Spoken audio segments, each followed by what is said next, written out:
G'day, A.G. Mahar here with try number 8 because of fire alarms and stuff. Are you with somebody with borderline personality disorder? Have you been with somebody with borderline personality disorder? Did you just start dating someone and you know they have borderline personality disorder, or they just told you, but you haven't been devalued yet? You think, okay, and are you working as hard as you possibly can to make this relationship work, whether it's a brand new one, just recent one, or whether it's been weeks, months, years? Here's the thing that you really need to know. If you're someone who's in a relationship or was in a relationship with someone with BPD, or you just got discarded, you just got ghosted, or you're in this on, off again type relationship, or you were ghosted and discarded, and now you're in this world of hurt that is undescribable. And I always feel like when I'm commenting back to commenters on the channel, I can't convey enough how much I empathize, and words on a screen don't convey the agony that's being talked about by so many who have BPD. They have their own agony. Yes, fair enough. And people on the other side of those with BPD who've been in these relationships. What am I here to tell you today?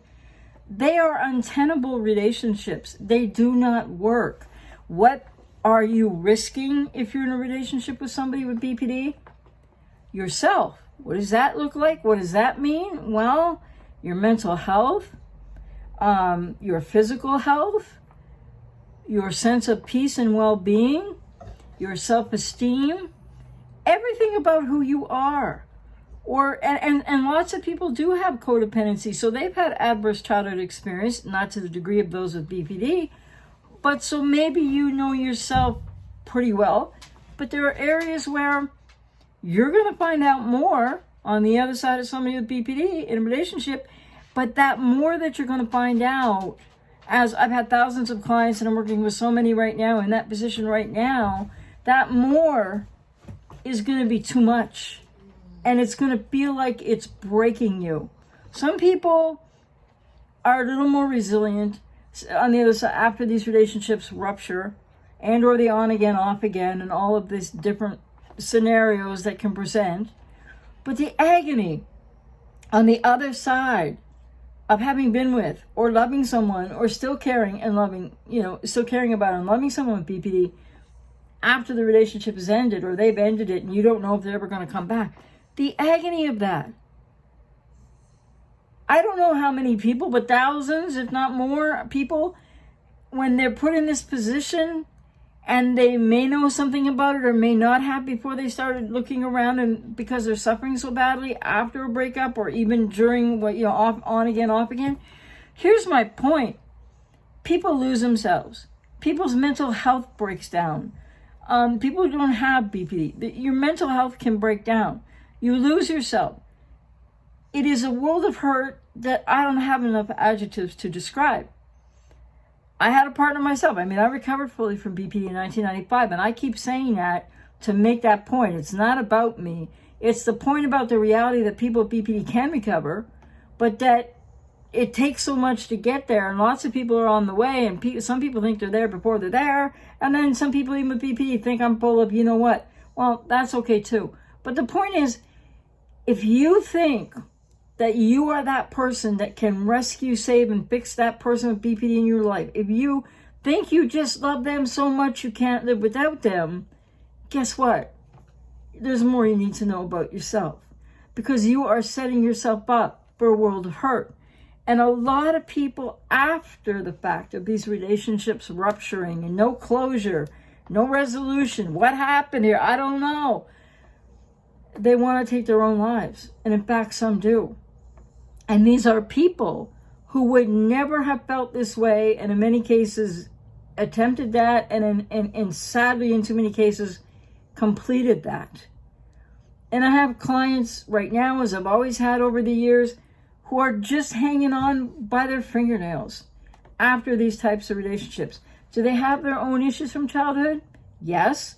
But even people who are pretty mentally healthy and stable after a relationship with somebody with BPD, and the ways in which they end and what you've been through in them, find themselves in places they've never known before.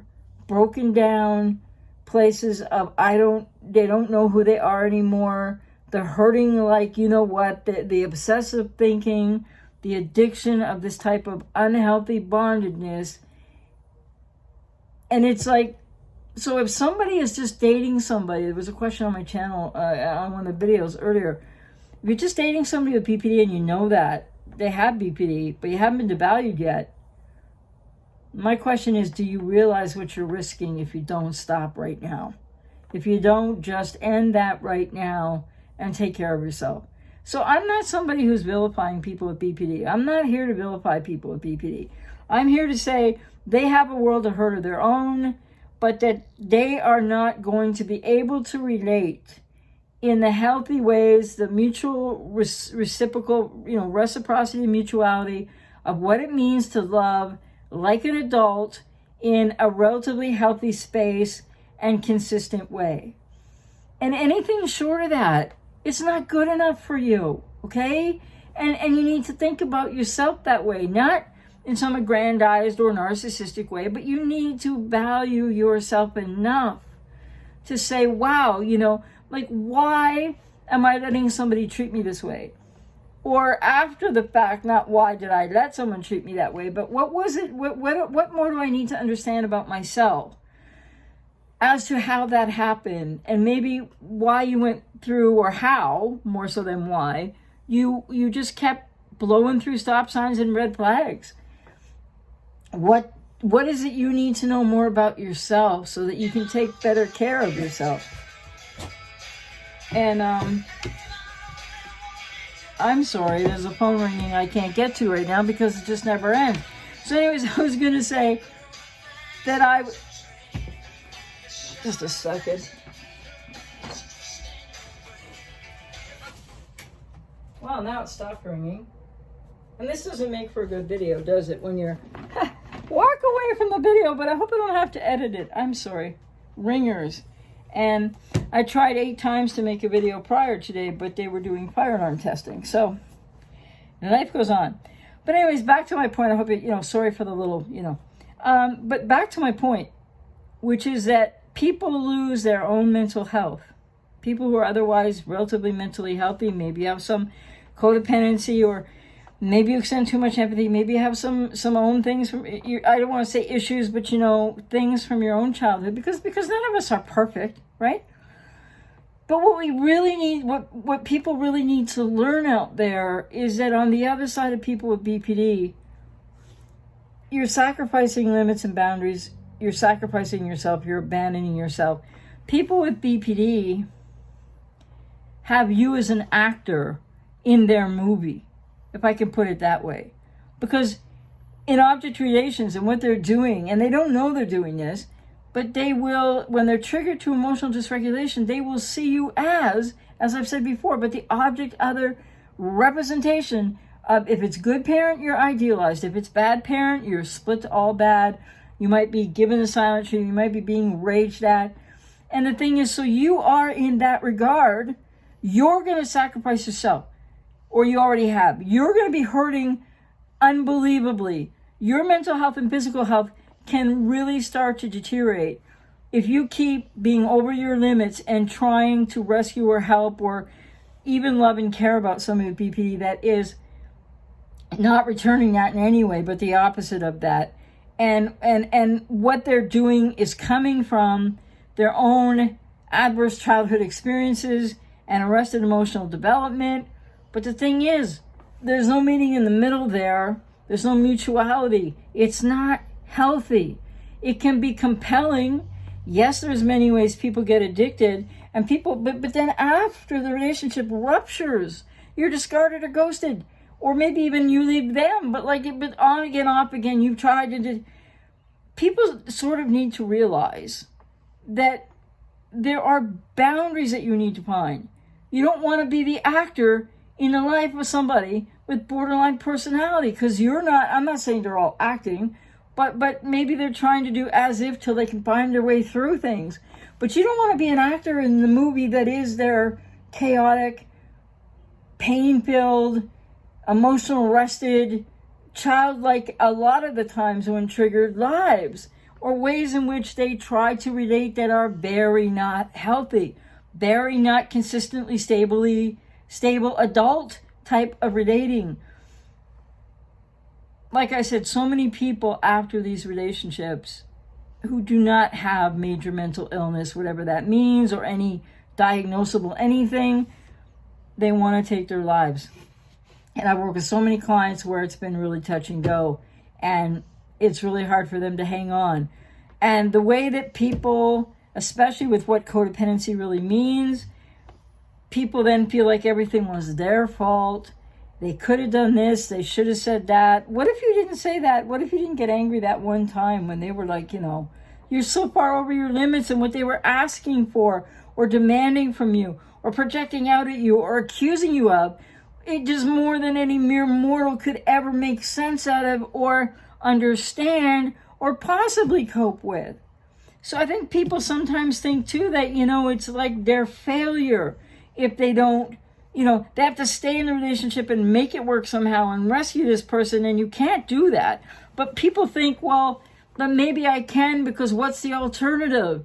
And then that's where a lot of people are trapped in this place where they have some healing work to do on their own from their childhoods, and you might be one of those people, and you kind of like want to avoid that, because people do avoid pain, right? And I'm not saying that I'm any different, except where I've learned maybe the hard way and over many more years that when pain is upon us, when, I tend to be a realist, and I tend to just take the pain of the realization and follow that through, because I know that going that way, what is the most difficult choice to make, whether a person has BPD or you're on the other side of someone with BPD, or it's on, it's off, you don't know what's going on, you're just in that tortured place of it's over, it's ruptured, and you don't know what just happened, and you can't figure it out, and you can't stop obsessively thinking about them. You can't sleep, you're not eating properly, you're losing weight, or some people they're gaining weight, and your health is just being pummeled. And where are you for you when you've been obliterated? And this is dangerous territory to be in. And I think a lot of people, without realizing it, just think that they can handle this, that it'll be okay somehow. Oh, now what? It's just been, I apologize, but I don't know where that phone is. Anyways, I'm just going to finish here, bones, before it was fire alarms, by saying, well, wait a minute, that thing's never going to stop. Oh, this is terrible. I'll make sure they're all close to me here so that doesn't happen again. So I can just finish this video, a video today, period. Sorry about that. So my main message here, just to reiterate in summary, is people sacrifice themselves to people with BPD. You become an actor in their life. You become an actor in their life in which you are expecting one thing from the relationship. They're in a different place. They have arrested emotional development. They can't attach. They do not know how to love consistently like adults. And you can't really hang around and wait for somebody with BPD to change and to grow or to heal or to get recovered because according to John Gunderson, the average time of actual recovery from borderline personality takes between 6 and 16 years. And I would like to stress it's more like 8 to 10 to 12, if not to 16 years, if people are even going to get there. And lots of people are making lots of strides. But you have to know yourself better. Where what's healthiest for you is to take care of yourself, to know yourself. And what many people who are with people with BPD don't tend to know about themselves, for whatever the constellations of reasons, from your adverse childhood experience to a lesser degree, or emotionally unavailable parent, or being parentified, is lots of clients I work with, most, don't realize that they didn't realize the boundaries that they needed, the ways in which they needed to take care of their psyche and their spirit and their soul and their emotional well-being and their mental health and their physical health. Don't let yourself become a statistic of agony, because that's what happens to people who stay in relationships and stay in that actor role in a borderline's life, thinking that they're actually going to be able to return to you any modicum of reasonable, healthy consistent adult relating, because they're not able to. And that's the reality that people are faced with facing. And many people are trying to avoid their own pain. And it is painful if you decide to end a relationship. And it is even more painful when they decide to discard, to ghost, to punish, to not even explain, to not say, because they don't know what to tell you anyway, probably often. And they don't understand what they're doing in terms of they don't have self-reference. They don't have other reference, and you would be that other in that self versus other.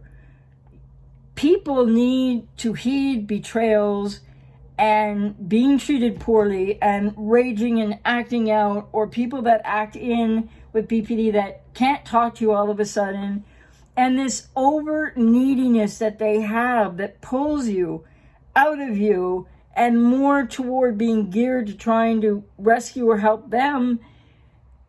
It's not healthy, and you're going to end up in an agony that maybe you can't imagine yet, or maybe you're right there now today. Maybe you've been there and you are recovering. Maybe you are, it was a while ago now, and you've been there and you've gotten through it. But if people don't heed this message, this is an incredibly ridiculous video with the phones. So please heed the message, think about that, and I'm going to quit while I'm behind. It's in no one's best interest to be on the other side of somebody with BPD. Take care.